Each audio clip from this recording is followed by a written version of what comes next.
Hello दोस्तों, आपका एक ही जीनियस नॉइज चैनल पर स्वागत करता हूं। मैं हूं आशीष कुमार। आज के सेट पर देखेंगे सेट 4 जो कि फिजिक्स का है। सेट 4 जो कि फिजिक्स का है, इसमें टोटल आपको 30 क्वेश्चंस बताए जाएंगे जो कि परीक्षा की दृष्टि से मोस्ट इंपॉर्टेंट क्वेश्चंस हैं। तो इनके जो क्वेश्चंस हैं वो आपके क्विज के रूप में हैं। तो आइए एक एक कर इन क्वेश्चंस को देख लेते हैं। तो जल में तैरना न्यूटन के किस नियम के कारण संभव है? तो जो जल में तैरता कोई इंसान है तो किस नियम के कारण तैरता है? तो जो इसका राइट आंसर हो जाएगा तृतीय नियम, क्रिया प्रतिक्रिया का नियम, जिसे तृतीय नियम भी कहते हैं। इस वजह से जल में तैरता जो है न्यूटन की गति के किस नियम का कारण संभव है? तो तृतीय नियम के कारण संभव है, सी। इसी के साथ अगले क्वेश्चंस की तरफ देखते हैं। तो अगला क्वेश्चन दूसरा है, निम्नलिखित में से कौन सी सदिश राशि नहीं है? तो वह जो हमारी ऑप्शन बी राइट आंसर हो जाएगा। आयतन जो है एक वॉल्यूम जो है एक सदिश राशि नहीं है। इसी के साथ हम अगले क्वेश्चंस की तरफ देखते हैं। तो अगला क्वेश्चन हमारे पास है, एंगस्ट्रॉन क्या मापता है? तो जो एंगस्ट्रॉन होता है वो क्या मापता है? तो ऑप्शन ए इसका राइट आंसर हो जाएगा, तरंग दैर्घ्य मापता है। एंगस्ट्रॉन क्या मापता है? तो तरंग दैर्घ्य मापता है। इसी के साथ हम देखते हैं चौथे क्वेश्चन की तरफ। तो चौथा क्वेश्चन हमारे पास है, किस वैज्ञानिक ने सर्वप्रथम बर्फ के दो टुकड़ों को आपस में पिघला कर या घिस कर पिघला दिया था? घिस कर किस वैज्ञानिक ने पिघला दिया था?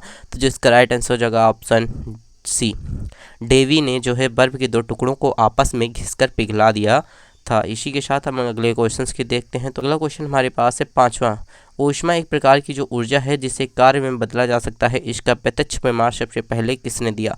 तो जो ऊष्मा एक प्रकार की एनर्जी है, इसका जो प्रत्यक्ष प्रमाण है वो किस वैज्ञानिक ने दिया था? तो जो इसका राइट आंसर हो जाएगा हमारा ऑप्शन डी, इसका राइट आंसर हो जाएगा जो है रामफोर्ड। यहाँ पर रदरफोर्ड है, शायद रदरफोर्ड है, रदरफोर्ड ने दिया था। इसी के साथ हम अगले क्वेश्चन की तरफ बढ़ते हैं। तो अगला क्वेश्चन हमारे पास है छठवें नंबर का क्वेश्चन। छठवें नंबर का क्वेश्चन है, लोहे की सुई पानी की सतह पर तैरती है या किस परिघटना के कारण संभव है? तो जो लोहे की सुई है वो पानी पर किस वजह से तैरती है? तो जो इसका राइट आंसर हो जाएगा हमारा ऑप्शन सी, पृष्ठ तनाव की वजह से यहाँ पर लोहे की जो सुई है वो लोहे की सुई है जो पानी की सतह पर तैरती है। इसी के साथ हम सातवें क्वेश्चन की तरफ देखते हैं। तो सातवां क्वेश्चन है, निम्नलिखित में से किस द्रव का घनत्व सबसे कम है? तो किस द्रव का सबसे घनत्व कम है? तो जो इसका राइट आंसर हो जाएगा हमारा ऑप्शन बी, पेट्रोल जो है उसका घनत्व सबसे कम है, घनत्व है वो कम होता है। यहाँ पर 1 हॉर्स पावर कितने वाट के बराबर होता है? तो 1 हॉर्स पावर कितने वाट के बराबर होता है? तो जहाँ पर 1 हॉर्स पावर जो है हमारे ऑप्शन डी के आंसर की तरफ जा रहा है, 746 वाट के बराबर होता है। इसी के साथ हम अगले क्वेश्चन की तरफ देखते हैं। तो अगला क्वेश्चन हमारे पास है 9 नंबर का, बर्नौली प्रमेय किस पर आधारित है? जो बर्नौली प्रमेय है वो किस पर आधारित है? तो जो इसका राइट आंसर हो जाएगा ऊर्जा संरक्षण पर आधारित है। ऊर्जा संरक्षण पर आधारित है मतलब ऊर्जा को ना ही नष्ट किया जा सकता है, इसे केवल एक रूप से दूसरे रूप में परिवर्तित किया जा सकता है। तो बर्नौली प्रमेय पर भी यही नियम लागू होता है। इस वजह से यहाँ पर हम ऊर्जा संरक्षण पर आधारित है बर्नौली प्रमेय। इसी के साथ हम अगले क्वेश्चन की देखते हैं। तो 10वां क्वेश्चन हमारे पास है, बर्फ पर दाब बढ़ाने से गलनांक क्या होगा? तो जब बर्फ पर हम दाब बढ़ाते हैं तो उसमें गलनांक कितना होगा, क्वेश्चन ये कह रहा है। तो इसका जो राइट आंसर हो जाएगा ऑप्शन ए, घट जाएगा। मतलब बर्फ पर दाब बढ़ाने से गलनांक क्या होता है, घट जाता है। मतलब बर्फ पर अगर हम दाब लगाते हैं तो बर्फ जो है कम मात्रा में जो है पिघलने लगती है। अगर बर्फ पर हम दाब नहीं लगाएंगे तो जल्दी जल्दी पिघल जाएगी। इसी के साथ हम 11वें क्वेश्चन की देखते हैं। तो 11वां क्वेश्चन है, किसी मनुष्य के शरीर का सामान्य तापक्रम कितना होता है? तो कोई मनुष्य अगर उसके शरीर का तापमान की बात करते हैं तो उसका तापमान कितना होता है? तो इसका राइट आंसर हो जाएगा 98 डिग्री सेल्सियस इसका तापमान होता है। किसी भी मनुष्य का जो है सामान्य तापमान 98 डिग्री सेल्सियस होता है। 98 के ऊपर होता है तो कहते हैं बुखार आ गया उसे। इसी के साथ हम अगले क्वेश्चन की तरफ देखते हैं। तो 12 नंबर का क्वेश्चन है, ऊष्मा का सबसे अच्छा चालक क्या है? तो जो ऊष्मा का सबसे अच्छा चालक है वो चांदी है। जो ऊष्मा का सबसे अच्छा चालक है वो चांदी है। इसी के साथ हम अगले क्वेश्चन की तरफ देखते हैं। तो अगला क्वेश्चन है हमारे पास 13 नंबर का, निम्नलिखित में से किसकी ऊष्मा धारिता अधिक है? तो जो ऊष्मा धारिता है किसकी अधिक है, बेंजीन की है या जल की है या स्वर्ण का टुकड़ा या लोहे का टुकड़ा? तो जो इसका राइट आंसर हो जाएगा हमारा ऑप्शन बी हो जाएगा, जल का जो है ऊष्मा धारिता सबसे अधिक है। इसी के साथ हम 14 नंबर के क्वेश्चन की तरफ बढ़ते हैं। तो 14 नंबर का क्वेश्चन है, निम्नलिखित में से किसके द्वारा अधिक ज्वालक पैदा होती है? तो किसके कारण अधिक ज्वलन पैदा होती है, भाप के कारण या गर्म हवा या सूर्य की किरणें या इन सभी की वजह से? तो जहाँ पर जो राइट आंसर होगा आपका ऑप्शन ए हो जाएगा, भाप की वजह से जो ज्वलन है वो अधिक मात्रा में पैदा होती है। इसी के साथ हम 15 नंबर के क्वेश्चन की तरफ बढ़ते हैं। तो 15 नंबर का क्वेश्चन हमारे पास है, निम्नलिखित में से किसमें सर्वोच्च विशिष्ट ऊष्मा का मान होता है। तो किसमें सबसे अधिक ऊष्मा विशिष्ट ऊष्मा होती है, किस जो है पदार्थ में विशिष्ट ऊष्मा होती है। तांबा में हो सकती है, सीसा में, जल में, कांच में। तो इनमें से किसमें सबसे अधिक है। तो सबसे अधिक जो बात करते हैं तो ऑप्शन सी इसका राइट आंसर हो जाता है। जल में जो है हमारी सर्वोच्च विशिष्ट ऊष्मा का मान होता है। इसी के साथ हम अगले क्वेश्चन की तरफ बढ़ते हैं। तो 16 नंबर का क्वेश्चन है, ऊष्मा का सबसे अच्छा चालक क्या है। तो जो ऊष्मा है उसका सबसे अच्छा चालक ऑप्शन ए चांदी जो है ऊष्मा का सबसे अच्छा चालक होता है। ऊष्मा का सबसे अच्छा चालक चांदी होता है। यहाँ पर बात कर लेते हैं अगले क्वेश्चन की तरफ। अगला क्वेश्चन हमारे पास है 17 नंबर का क्वेश्चन, आणविक संगठन के द्वारा ऊष्मा का संप्रेषण क्या कहलाता है। तो संप्रेषण क्या कहलाता है आणविक संगठन द्वारा। तो जो इसका राइट आंसर हो जाएगा हमारा ऑप्शन ए संवहन कहलाता है। संवहन जो है आणविक संगठन के द्वारा ऊष्मा का संप्रेषण कहलाता है। इसी के साथ हम 18 नंबर के क्वेश्चन की तरफ बढ़ते हैं। तो 18 नंबर का जो क्वेश्चन है, निम्नलिखित द्रवों में से कौन सा ऊष्मा का बहुत अच्छा चालक है। तो जो कौन सा ऊष्मा का सबसे अधिक चालक है द्रवों में से, तो द्रव की बात की गई है। तो यहाँ पर जो ऊष्मा का सबसे अच्छा चालक है ऑप्शन सी पारा जो है Hg, जिसे हम कहते हैं मरकरी, ये ऊष्मा का बहुत ही अच्छा चालक होता है द्रवों में।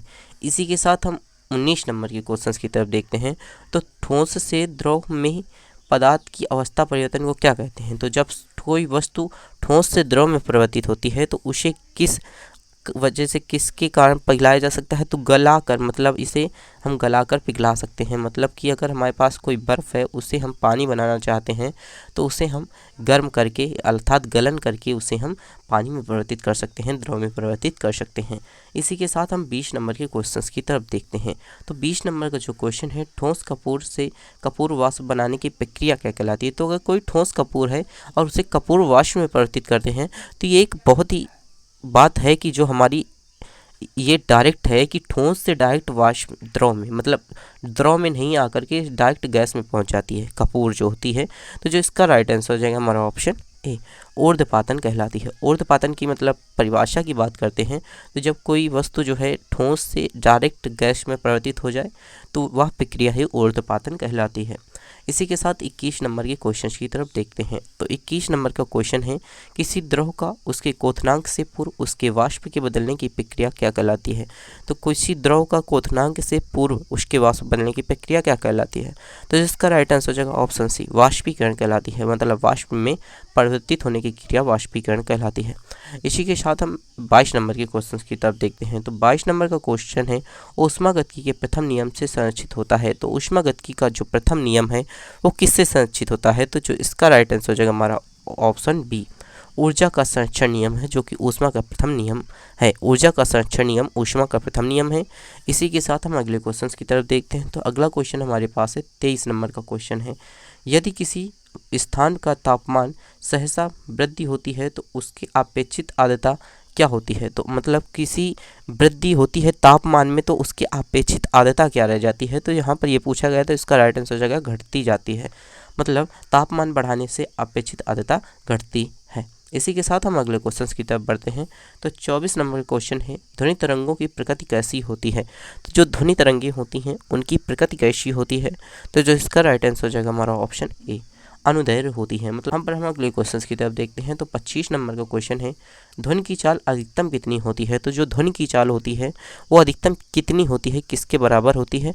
तो जो इसका राइट आंसर हो जाएगा हमारा ऑप्शन डी इस्पात के बराबर होती है लगभग ध्वनि की चाल। इस्पात की चाल अधिकतम होती है किसमें, ध्वनि में होती है।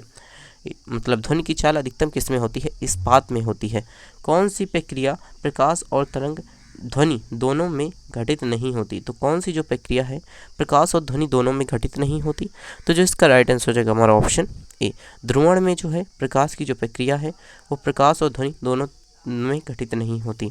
इसी के साथ हम अगले क्वेश्चन की तरफ देखते हैं। तो 27 नंबर का क्वेश्चन है, ध्वनि तरंगे किसके कारण प्रतिध्वनि उत्पन्न करते हैं। तो जो ध्वनि तरंगे होती हैं वो किसके कारण प्रतिध्वनि उत्पन्न करती हैं। तो जिसका राइट आंसर हो जाएगा हमारा ऑप्शन सी परावर्तन में जो है ध्वनि तरंगे होती हैं वो प्रतिध्वनि उत्पन्न करती हैं। इसी के साथ हम 28 नंबर के क्वेश्चन की तरफ देखते हैं। तो रेडियो का स्वप्रेरण स्टेशन उदाहरण क्या है। मतलब समस्वरण स्टेशन उदाहरण क्या है। तो जिसका राइट आंसर हो जाएगा हमारा ऑप्शन ए अनुनाद कहलाता है। अनुनाद मतलब यहाँ पश्चात प्रेषण स्टेशन एक उदाहरण है रेडियो का, तो यहाँ पर अनुनाद इसका राइट आंसर हो जाएगा। इसका बाद 29 नंबर के क्वेश्चंस की तरफ बढ़ते हैं। तो डेप्टर प्रभाव किससे संबंधित है? तो जो डेप्टर प्रभाव है वो किससे संबंधित है? ध्वनि से संबंधित है। इसका राइट जो आंसर हो जाएगा वो ध्वनि हो जाएगा। इसी के साथ हम 30 नंबर के क्वेश्चंस की तरफ देखते हैं। तो कौन सी जो तरंगे हैं शून्य से संचार नहीं कर सकती? तो कौन सी तरंगे हैं जो ध्वनि का संचार नहीं कर सकती, मतलब शून्य से संचार नहीं कर सकती? तो जो इसका राइट आंसर हो जाएगा हमारा ऑप्शन बी, ध्वनि जो तरंग है वो शून्य का संचार नहीं कर सकती। अगर आपको हमारी वीडियो अच्छी लगे तो वीडियो को लाइक करें, अपने दोस्तों के साथ शेयर जरूर करें, क्योंकि चैनल पर नए हैं तो चैनल को सब्सक्राइब कर दीजिए, क्योंकि इसी प्रकार की कोई आपको इस चैनल के माध्यम से मिलते रहेंगे। Thanks for watching this video.